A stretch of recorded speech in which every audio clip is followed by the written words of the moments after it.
दिनांक 7 मार्च 2024 रोजी छत्रपती शिवाजी महाराज रुग्णालयासमोर उर्दू घरचा उद्घाटन भव्य दिव्य कार्यक्रमात करण्यात आला। यावेळी उर्दू शिक्षक, उर्दू प्रेमी, उर्दू साहित्यिक, उर्दू कवी खूप मोठ्या संख्येने उपस्थित होते। नियोजनानुसार अल्पसंख्याक मंत्री अब्दुल सत्तार यांच्या हस्ते व पालकमंत्री चंद्रकांत पाटील यांच्या अध्यक्षतेखाली कार्यक्रम होणार होता आणि जिल्ह्याचे सर्व आमदार उपस्थित राहणार होते। पण उर्दू घरासाठी एकही राजकीय व्यक्ती उपस्थित राहू शकला नाही। ऐन वेळेस अप्पर जिल्हाधिकारी तथा कवयित्री मोनिका सिंग ठाकूर यांच्या हस्ते उर्दू घराचे उद्घाटन करण्यात आले। यावेळी उर्दू घराचे समन्वय अध्यक्ष श्री सदाशिव पडदुणे, PWDचे अभियंता, तसेच मंचावर उर्दू घर समितीच्या वतीने सोलापुरातील ज्येष्ठ कवी, उर्दू घर चळवळीतील महत्त्वाच्या केंद्रस्थानी असणारे बशीर परवाज यांचा विशेष सत्कार करण्यात आला। यावेळी डॉक्टर शफी चोपदार, आसिफ इक्बाल, सदाशिव पडदुणे, मोनिका सिंग ठाकरे यांनी आपले मनोगत व्यक्त केले। आसिफ इक्बाल यांनी विशेष सांगितले की उर्दू घरासाठी ही चळवळ 1999 पासून सोलापुरातून सुरुवात झाली। मुंबईमध्ये पद्मश्री स्वतंत्र सेनानी अली सरदार जाफरी व कालिदास गुप्ता रजा यांनी उर्दू घर चळवळीस खूप प्रोत्साहन दिले। त्यामुळे आज सोलापूर, नांदेड, मालेगाव इथे उर्दू घर तयार झालेले आहेत। उर्दू घराचा वापर हे फक्त उर्दू भाषेच्या प्रचार, प्रसार व उन्नतीसाठीच झाला पाहिजे। काही लोकांचा असं गैरसमज आहे की उर्दू घर म्हणजे मुसलमानाचे जे काही अडीअडचणी आहेत ते सोडविण्याचे ठिकाण, इतर अल्पसंख्याक कार्यालय किंवा वक्फ कार्यालय किंवा मौलाना आझाद आर्थिक महामंडळाचे कार्यालय वगैरे सर्व इतर झाले पाहिजे, हे गैरसमज आहे। उर्दू घर इथं उर्दूचे कवी संमेलन होणार, उर्दू सेमिनार होणार, उर्दू भाषा शिकण्याचे वर्ग होणार आणि भाषेचा उन्नती प्रगतीसाठी जे काही शक्य आहे तेच फक्त उर्दू घरामध्ये होईल।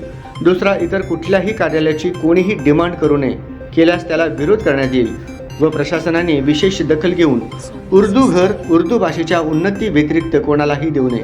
मुख्याध्यापक आसिफ इक्बाल यांच्या या मागणीला होकार देताना अप्पर जिल्हाधिकारी मोनिका सिंग ठाकूर व उर्दू घर समन्वय अध्यक्ष सदाशिव पडदुणे यांनी विशेष सांगितले की उर्दू घर ज्या हेतूसाठी बांधण्यात आलेले आहे त्या हेतूला समोर ठेवूनच कार्य करण्यात येईल।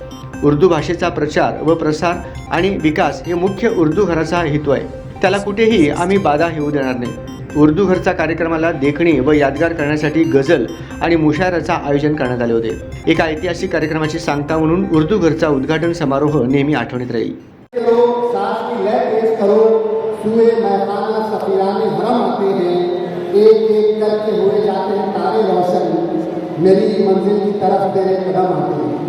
आज का दिन शहर सोलापुर की तारीख का वाकई अहम तरीन दिन है। जिस तरह उर्दू के पहले शायर अमीर खुसरो है, उर्दू के पहले नावलनिगार डिप्टी नज़ीर अहमद है, उर्दू के पहले साहिब दीवान शायर मीर कुतुब शाह है, जिस तरह उर्दू का पहला अखबार जाने जहानुमा अली हर तक ने शुरू किया था, बिल्कुल इसी तरह उर्दू का पहला घर ना दिल्ली में बन रहा है, ना कलकत्ता में बन रहा है, लखनऊ में बन रहा है, ना मुंबई में बन रहा है। ये तारीख है कि उर्दू का पहला घर बनने की शुरुआत, उसकी सोच की शुरुआत शहर सोलापुर से हुई। इसीलिए जुबान का अपना कोई मजहब नहीं होता, अपनी जात नहीं होती, जुबान का अपना इलाका होता है, जुबान के अपने चाहने वाले होते हैं। जिहान इसकी मुकुल तकाफ को दुराए नैना बनाए बंदिया से लेकर सो जाते हैं फुटपाथ पे अखबार बिछाकर, मजदूर कभी नींद की गोली नहीं था। इंसानी कैफियत और इंसानी दर्द की नुमाइंदगी का एक बेशुमार खजाना उर्दू जुबान में मौजूद है। ये बात बहुत अहम है कि आज दुनिया में 100 मिलियन लोग उर्दू बोलते हैं, समझते हैं, लिखते हैं, पढ़ते हैं और उर्दू को चाहते हैं। आज इस तारीखी मौके पर एक तारीखी बात सुन लीजिए। उर्दू मेला और उर्दू घर, ये 1999 के पहले किसी जुबान में टर्मिनोलॉजी नहीं थी। मैडम एक शब्दावली जो है उर्दू मेला, उर्दू घर 1999 से पहले किसी डिक्शनरी में, किसी जुबान में, किसी मैगजीन में, किसी लुगत में, किसी फर्क में मौजूद नहीं थी। शहर सोलापुर के गौरव शायर जिनकी तकरीबन 15 किताबें शाये हो चुकी हैं, जो कहते हैं कि सीने उशाक से हो प्यार के चश्मे रवा, खिल उठे दिल्ली जमी महके मेरा हिंदुस्तान, ऐसी फिक्र रखने वाले शायर मीर अफजल साहब ने 1999 में पहली मरतबा उर्दू मेला मुनक्कद करने का इरादा जाहिर किया और बुजुर्ग शायर यहाँ पर मौजूद है बशीर परवाज साहब और फारूक सैयद साहब ने इसे अमली जामा पहनाया और 12, 13, 14 मार्च 1999 में हुतात्मा स्मृति मंदिर में, जिसे कदीर सोलापुरी नाम दिया गया है, हुतात्मा स्मृति मंदिर को कदीर सोलापुरी नाम दिया गया था। कदीर सोलापुरी वो शायर है जो कहते हैं कि बहती धारा बहती जाए, बहती है तो बहते दो, इस धरती पर सबका हक है, सबको जिंदा रहने।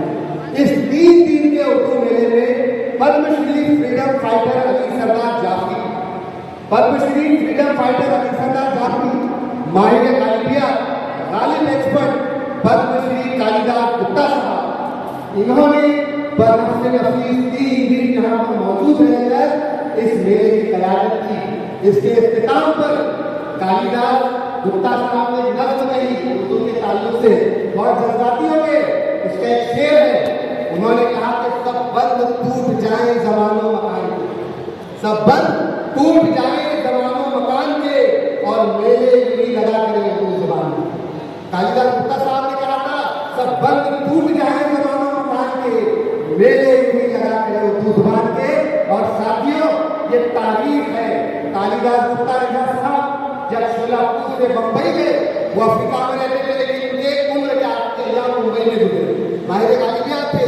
उन्होंने BBC लंदन उर्दू सर्विस को इंटरव्यू देते हुए कहा कि उर्दू एक जिंदा जुबान है, उर्दू कभी मिट नहीं सकती। मैं उर्दू के एक ऐसे इलाके से आ रहा हूँ जहाँ पर मेहनत कशों ने, मजदूरों ने और असातिज़ा कराम ने, उर्दू के चाहने वालों ने उर्दू का मेला किया था। और उस मेले में उन्होंने डिमांड की थी कि हिंदुस्तान में जहाँ जहाँ उर्दू वाले रहते हैं वहाँ पर उर्दू घर होना चाहिए। तो कालिदास गुप्ता साहब ने उस इंटरव्यू में ये भी कहा कि इस उर्दू घर की तामीर के लिए मैं अपने आप को वक्फ करता हूँ। तो मार्च 1999 के बाद जनवरी 2000 में पद्मश्री गुप्ता साहब और पद्मश्री जाफरी साहब ने 1.5 लाख उर्दू वालों की दस्तखत लेकर उगुल बूटे की क़यादत में हुकूमत वक्त से मुतालबा किया कि जहाँ जहाँ उर्दू वाले रहते हैं वहाँ उर्दू घर बनना चाहिए। और उसका नतीजा ये निकला कि 2014 में शहर सोलापुर में पहला उर्दू घर वजूद में आया।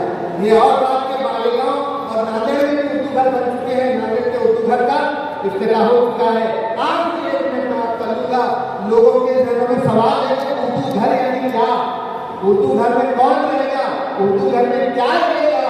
तो उर्दू घर यानी ये उर्दू हिंदुस्तान की जुबान है, ये हिंदवी जुबान है, हिंदुस्तानी जुबान है, खड़ी बोली है, ये यहीं पे पली बड़ी हुई है, यहीं पे जवान हुई है। तो उर्दू की तरक्की और तबलीग और इरशाद का काम यहाँ पर होगा। यहाँ पर सेमिनार हॉल है, लाइब्रेरी है, ऑडिटोरियम है, क्लासेस है, मेहमान खाना है, वो तमाम चीजें जो है यहाँ पर मौजूद है। लोग एक गलतफहमी भी लोगों की निगाह में लेके उर्दू घर यानी मुसलमानों के मसाइल हल करने का अड्डा या घर। कुछ लोग चाहते हैं कि उर्दू घर में मौलाना आजाद का ऑफिस बने, उर्दू घर में वक्फ बोर्ड का ऑफिस बने।